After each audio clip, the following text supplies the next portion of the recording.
des arbres. Cette affaire dont je voulais vous parler dans Europe Midi, une professeure de SVT d'un collège de Trappes dans les Yvelines a dû être, il n'y a pas d'autre mot, exfiltrée après qu'un père d'élève l'a accusée à tort de racisme. C'est révélé ce matin par le Parisien. Gladys Laffitte avec nous. Bonjour Gladys. Bonjour. Cette affaire rappelle tristement l'affaire Samuel Paty. D'ailleurs, tout a commencé 4 mois seulement après l'assassinat par décapitation du professeur d'histoire géo. Oui, lors d'un cours sur l'évolution à des élèves de 3e, la professeure de SVT présente une chronologie à ses élèves sur laquelle figure le rappeur Soprano et un peu plus loin, un singe, ce qui suffit au père d'une élève pour l'accuser de racisme dans un message sur les réseaux sociaux qui devient viral où il ne relaie qu'une partie du cours.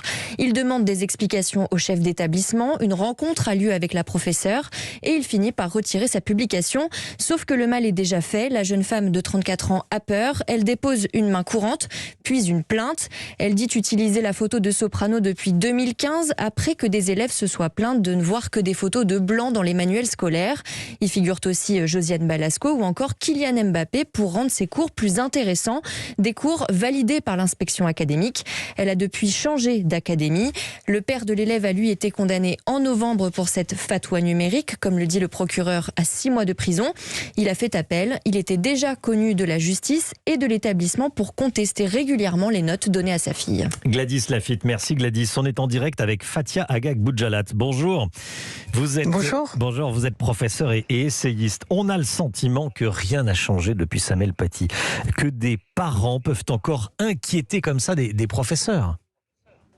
Ah mais tout à fait, et s'il n'y a pas le rapport de force médiatique, s'il n'y a pas d'écho dans la presse, l'institution est défaillante et n'est jamais en soutien des enseignants. Il y a toujours cette présomption de culpabilité dont souffrent les profs et ces parents qui sont considérés comme des clients, et le client est roi.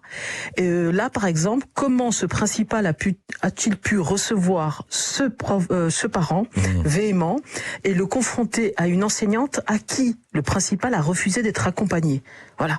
Donc on est toujours dans cette situation du pas de vague et de cette présomption de culpabilité pour les profs. Il faudrait arrêter de recevoir ces parents violents et leur dire écoutez, merci, mais c'est notre parti, on est professeur, on n'a pas à vous recevoir, on n'a pas à se justifier, c'est ça ?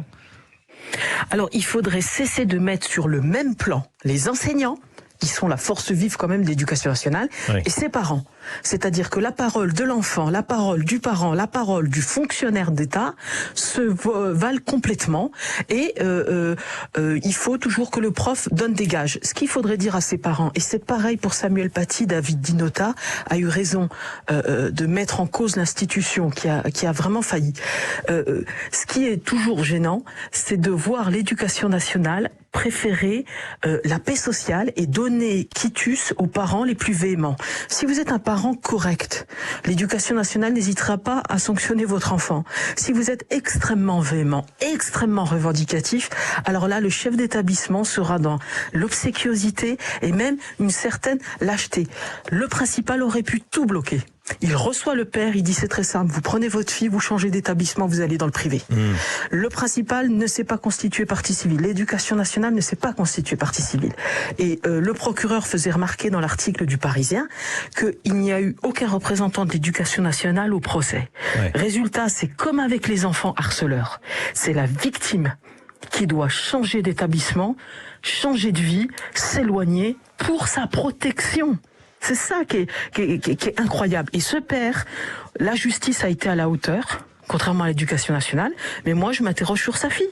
S'il n'est pas satisfait par le service public et par les lois que nous appliquons, parce qu'encore une fois c'est une question de programme. Il peut changer d'école et aller effectivement aller dans le privé comme vous l'avez écrit sur Twitter. Et ce père était aussi gêné par en fait le cours même, celui de l'évolution.